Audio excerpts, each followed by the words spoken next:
अयोध्या की पूरी जिला कमेटी का एक बार जोरदार तालियों से अभिनंदन कीजिए इस पूरी जिला कमेटी का। साथियों और दोस्तों, हमारे एक साथी ने कहा कि संजय सिंह का परिवार, मुझे लगता है कि इससे ज्यादा सुंदर शब्द हम सब लोगों के लिए कुछ नहीं हो सकता। हम परिवार हैं। और मैंने हमेशा पार्टी को, संगठन को परिवार की तरह चलाया।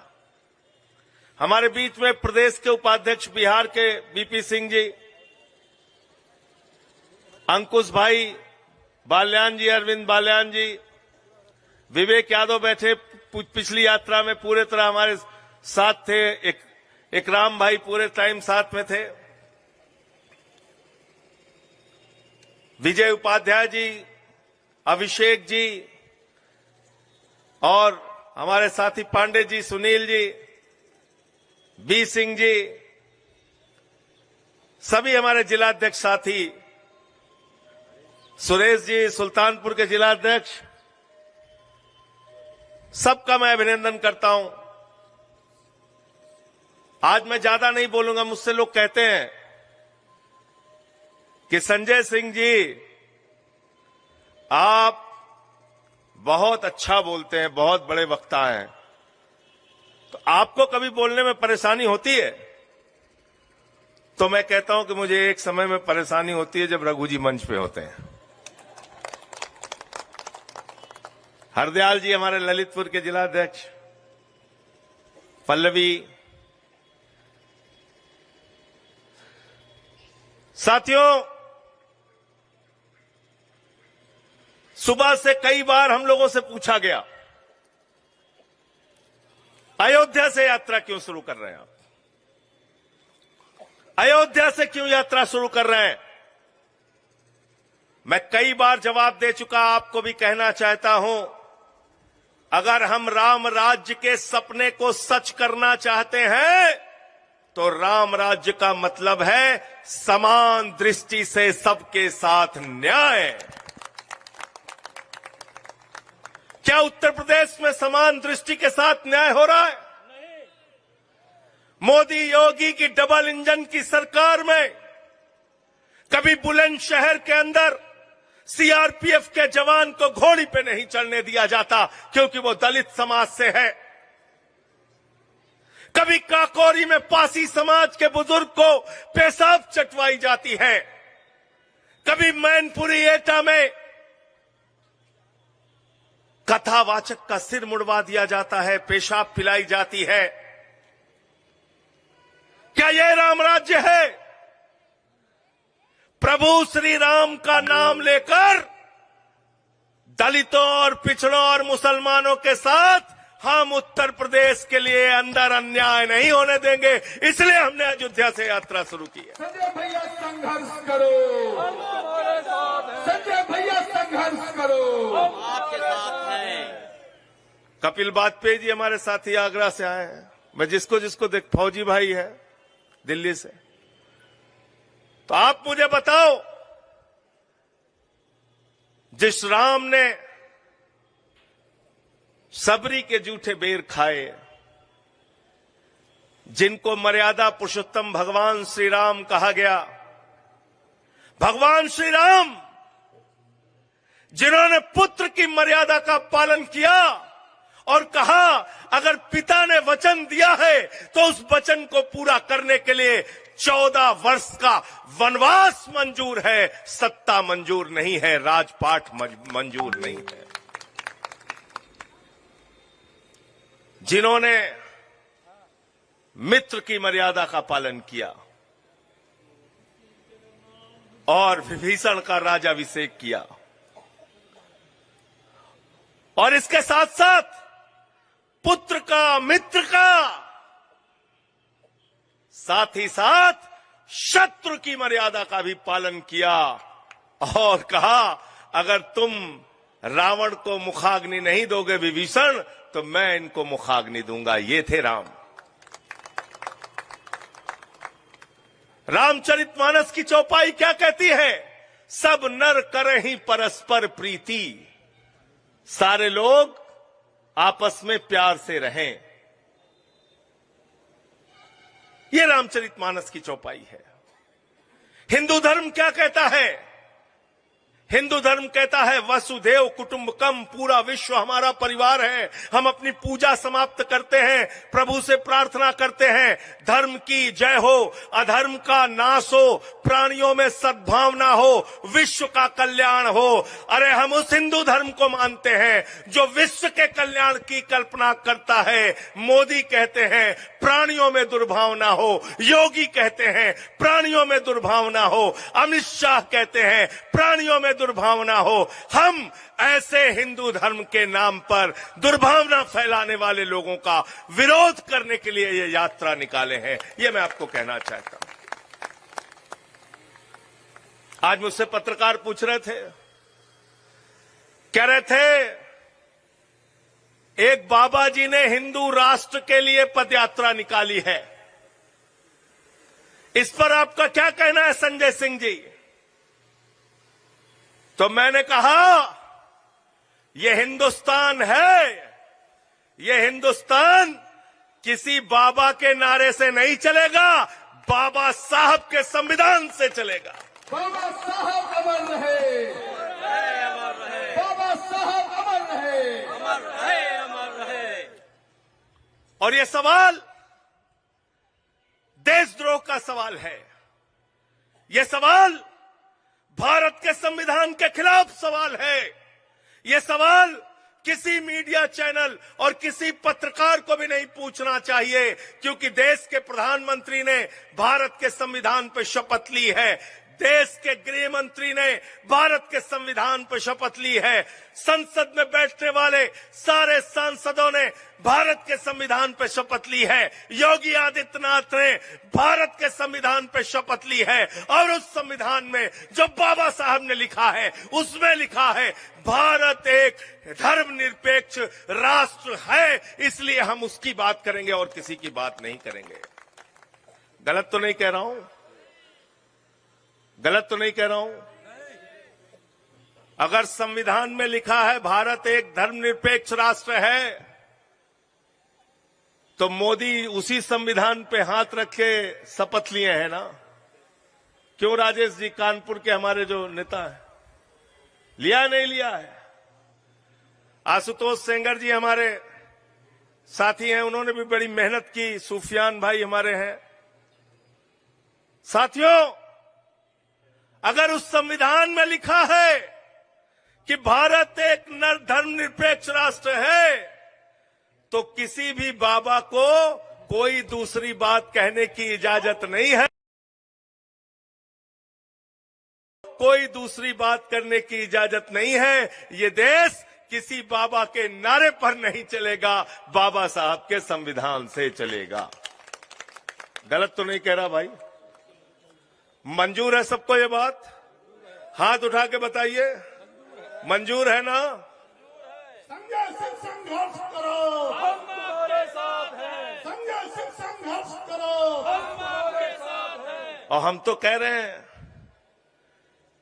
कि सामाजिक न्याय दो, क्योंकि उत्तर प्रदेश में सामाजिक अन्याय हो रहा है।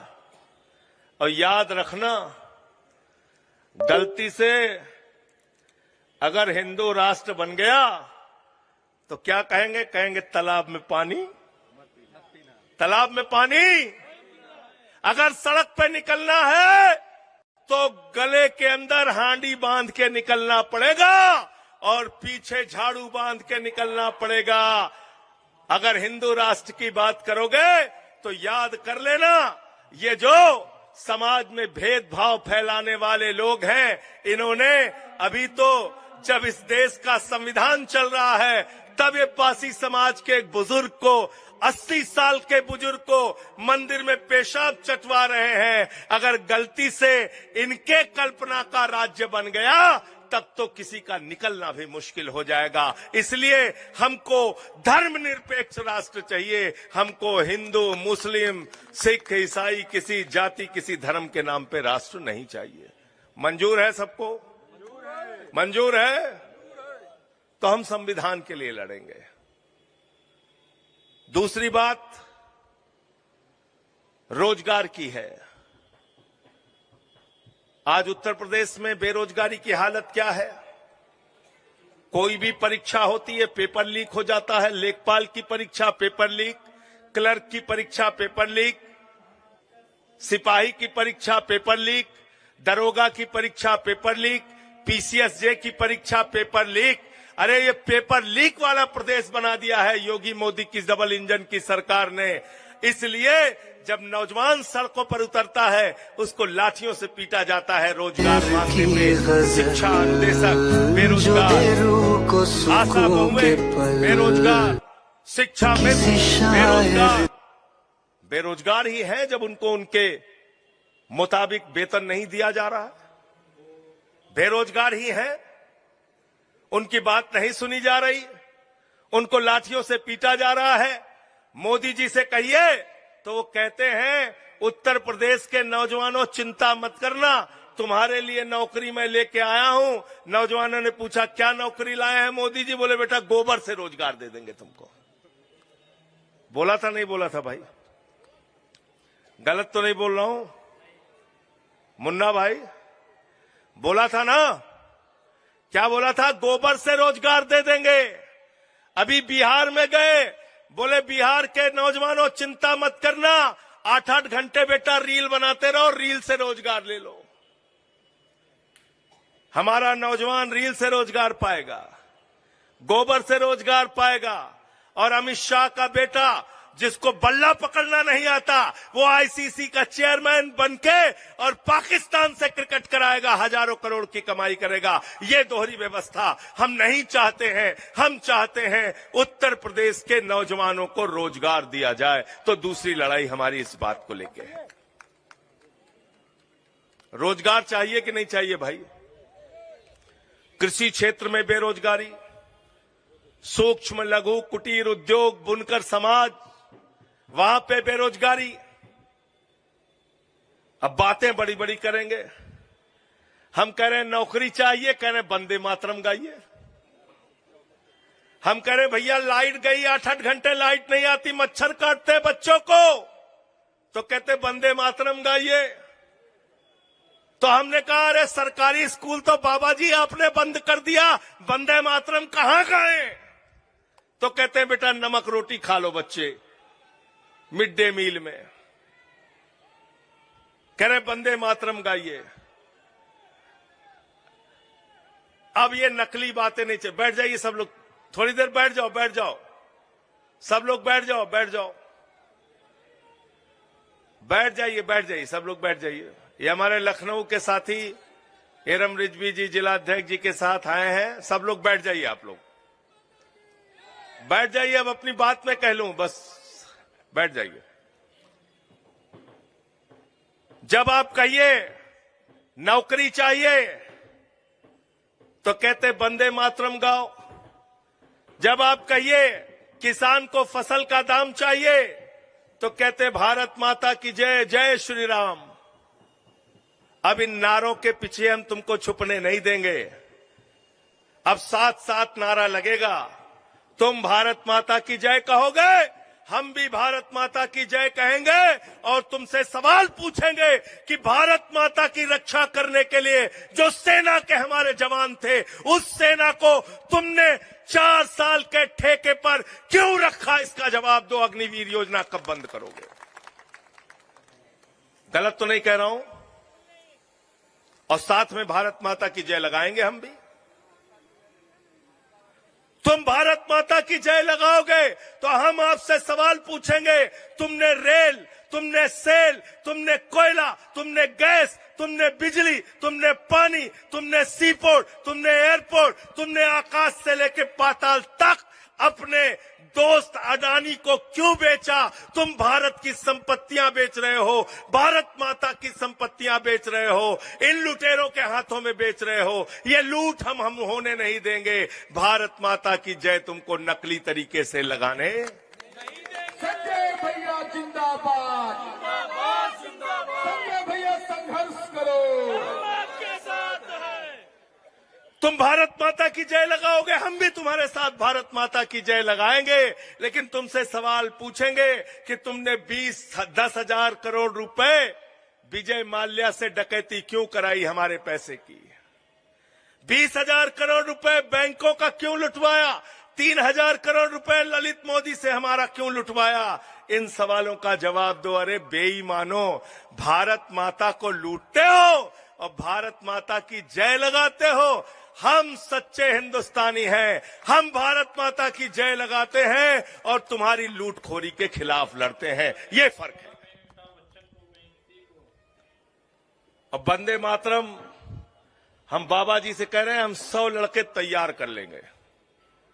लेकिन भाई अब की चलो वंदे मातरम हम लोग गाएंगे, योगी जी भी चले, मोदी जी भी चले, अमित शाह भी चले। हमको पहलगाम का बदला लेना है जो 26 बहनों के माथे के सिंदूर उजाड़े गए हैं। 100 लोग तो मैं ले चलूंगा और वहीं वंदे मातरम गाएंगे। चलो, इन नारों के पीछे छिपने का काम करते हो, अपने गुनाहों को छिपाने का काम करते हो, अपने पापों को छिपाने का काम करते हो। यह व्यवस्था अब नहीं चलेगी। उत्तर प्रदेश में आम आदमी पार्टी ने शुरुआत कर दी है, अयोध्या नगरी से शुरुआत कर दी है। और ये पूछना बंद करो कि अयोध्या से क्यों शुरुआत की। अयोध्या किसी के बाप की नहीं है, अयोध्या हम सब की है। संजय भैया संघर्ष करो, संजय भैया जिंदाबाद, जिंदाबाद जिंदाबाद, आम पार्टी जिंदाबाद। जिंदाबाद जिंदाबाद। अभी तो ये शुरुआत है। ऐसी 8 पदयात्राएं अलग अलग जोन के अंदर होंगी और उस सब में आप लोगों को आह्वान करना है, इनको भागने मत देना, लुटेरों को रोजगार दो, सामाजिक न्याय। तैयार हो सब लोग?